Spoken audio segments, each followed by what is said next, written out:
السلام عليكم ورحمة الله وبركاته. عاملين ايه كل اخواتي وحبايبي؟ يا رب تكونوا بخير وصحة وسعادة. كل سنة وانتم طيبين وبصحة وسعادة يا رب العالمين. كل سنة وانتم طيبين. طبعا السحور ما ينفعش من غير طبق الفول الجميل ده. تمام، بص احنا هنعمله بطريقة سهلة جدا جدا زي بتاعة المطاعم ويمكن احسن بالظبط. عايزة اقولك احنا بنجيب شوية الفول ب10 جنيه، حبة قد كده، يعني ما يعملوش ربع طبق. بصي عايزة اقولك انا عملت الكمية دي كلها. الكيلو بكام؟ ب50 جنيه. هتعملي كمية من الفول كبيرة. يعني انا عاملة الكيس يعمل مرتين، بس انا بزود عشان احنا ايه، افراد العيلة كبيرة شوية.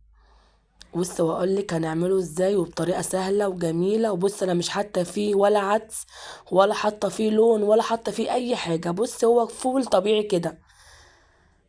بصي وده الفول بعد ما طحنته، للي بيحبوا الفول المطحون طبعا حسب الرغبة. وعملت طبق الفول بالقوطة بالشكل الجميل ده، واقولك هنعمله ازاي.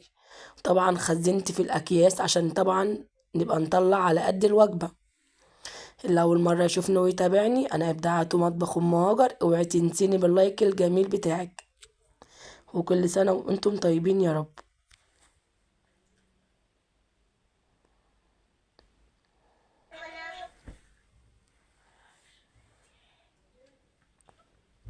بصي شكل الفول اللهم بارك. والله مش حاطة عليه ولا لون ولا حاطة عليه عدس اصفر ولا اي حاجة. بص اول حاجه انا جبت الفول ونقيته، وعايزه اقول لك لازم تنقيه كويس عشان بيكون فيه زلط. لان والله بنجيب ساعات الفول من المطعم واحنا بناكله بنلاقي في قلب الفول زلط، فربنا يستر يا رب.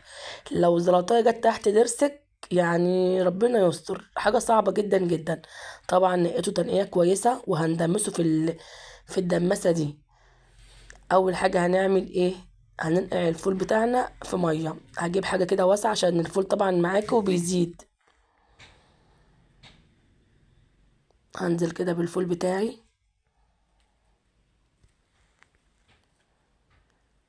وهنزل كده ايه برتل كده من الميه. على فكره انا جايباه بالليل وهنقعه للصبح. يعني انا كده بالليل نقعته والصبح هعمله على طول. لما تنقعيه بيستوي معاكي على طول، ما بياخدش معاكي وقت لما بتنقعيه يوم بحلو. بص وده شكله بعد تاني يوم. بص الفولايه زاتت ازاي معايا. يعني هي بس غلوتين بس وهيستوي معاكي على طول، مش هياخد معاكي وقت. ولو ما عندكيش اللي هي الدماسه دي ممكن تعمليه في الحل عادي. غسلته طبعا وحطيته بقى في الدماسه بتاعتي دي، وهنزل برضو برتل من الميه.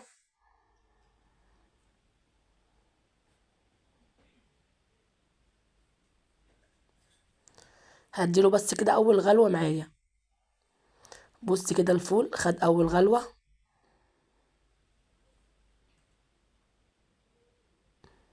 هجيب الطبق بتاعي برضو وهغير الميه بتاعته. يعني هغير الميه بتاعت اول سلقه.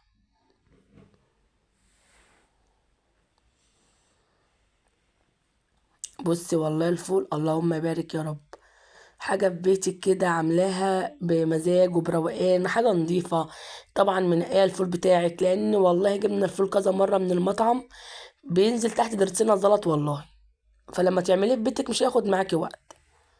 بصي غسلت كده الفول بتاعه اهوت. هعمل نفس برضو الموضوع، هجيب برضو القدرة وانزل بالفول بعد ما غسلته. وهنزل برضو بقطاية حلوة كده، ليمونة كده قطعها كده بالطريقة دي. ومعايا فصين من التوم. وهنزل برضو برتل من المية كده.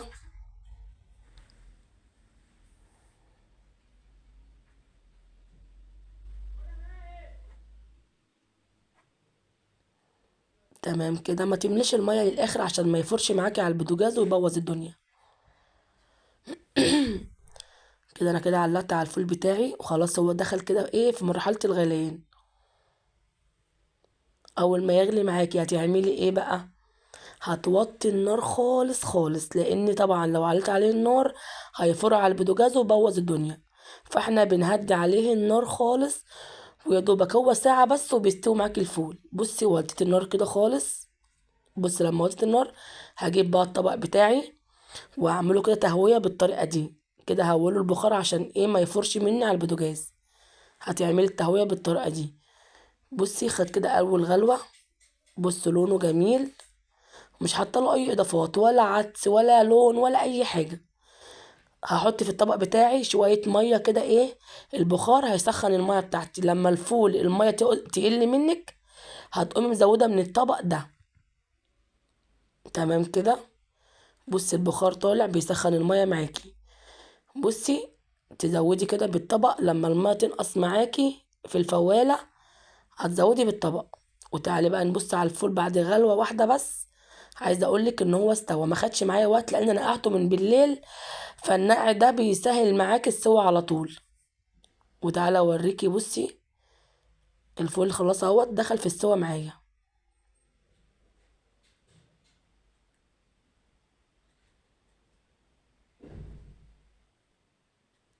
اوريكي تاني واحدة برضو. والله الفول يعني مستوي جدا. زبدة. فول ما شاء الله زبدة والله. بعد غلوة واحدة بس. ليه لان انا نقعته من بالليل. انما لو جبتيه وعملتيه على طول هياخد معاكي وقت كبير. وبعمل المرحلة دي لما المية تنقص معايا بقوم عاملة الطريقة دي كده.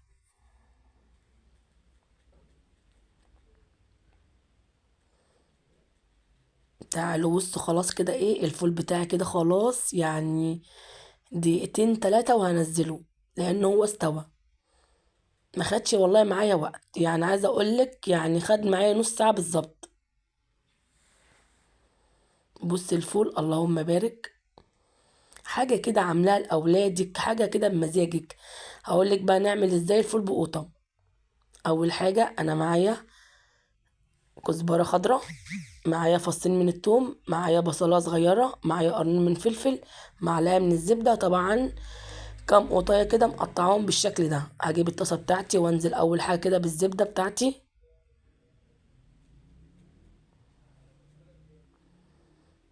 على فكرة دي حتة من الخضرة عادي يعني بس أنا قلت أشيلها. أسيح الزبدة بتاعتي. وهنزل بقى ايه بالبصلاية بتاعتي أول حاجة. طبعا احنا مش هنحمر البصل احنا بس هندبل البصلاية بس. تبقى صفرة حاجة بسيطة. اول حاجة هنزل بالبصلاية.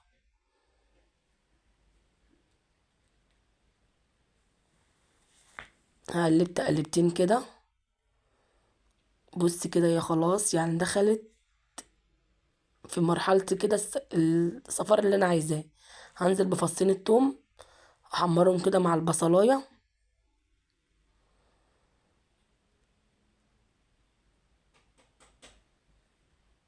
وانزل بقرن الفلفل بتوعي.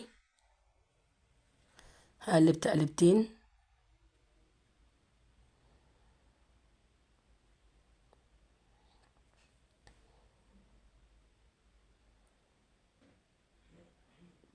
وبعد كده هنزل بالقوطة بتاعتي.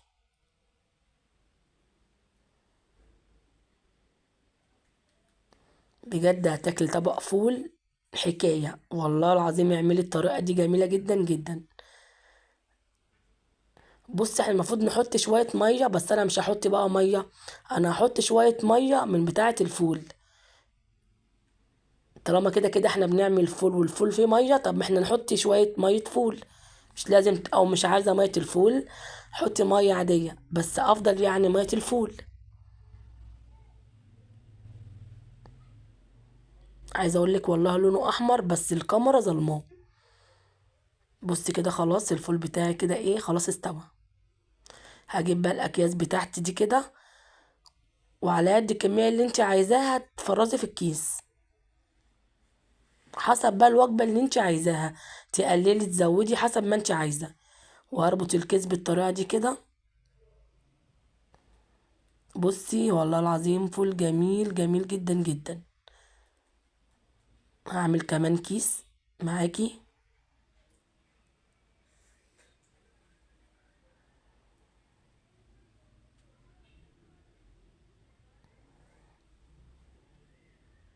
نربط الكيس بقى بالطريقة دي.